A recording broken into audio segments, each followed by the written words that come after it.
இப்போ நீங்க வந்து புதுசா ஒரு வீடு கட்டுறீங்க அப்படின்னா, அது வந்து அந்த மனை வந்து சதுரம் அல்லது செவ்வகமாக இருக்கணும்னு சொல்லியிருக்கோம்.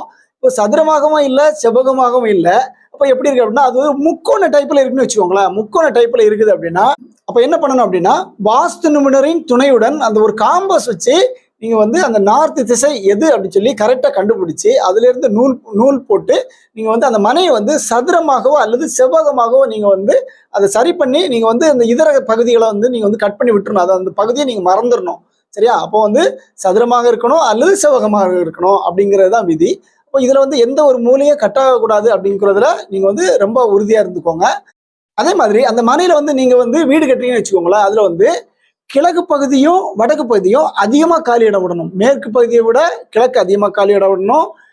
தெற்கு பகுதியை விட வடக்கு பகுதி வந்து அதிகமா காலி இடம் விட்டு தென்மேற்கு மூலையில வந்து நீங்க வந்து குறிப்பிட்ட அளவு ஸ்பேஸ் விட்டு ஒரு ஆள் சுத்தி வர்றது மாதிரி நீங்க வந்து ஸ்பேஸ் விட்டு நீங்க வந்து தென்மேற்கு மூலையில வந்து உங்க வீடை வந்து நீங்க வந்து நல்லபடியா அமைங்க, சிறப்பா இருப்பீங்க, அமோகமா இருப்பீங்க. இதுல வந்து ஸ்ரீ ஆண்டாள் வாஸ்துபடியான உங்களுக்கு ஒரு நல்ல வரைபடம் வேணும் அப்படின்னா நீங்க வந்து ஸ்கிரீன்ல தெரியக்கூடிய நம்பருக்கு வந்து தொடர்பு கொள்ளுங்க. உங்களுக்கு வந்து ஸ்ரீ ஆண்டாள் வாஸ்துபடியான வரைபடம் வந்து நம்ம வந்து உங்களுக்கு வந்து அனுப்பி வைப்போம்.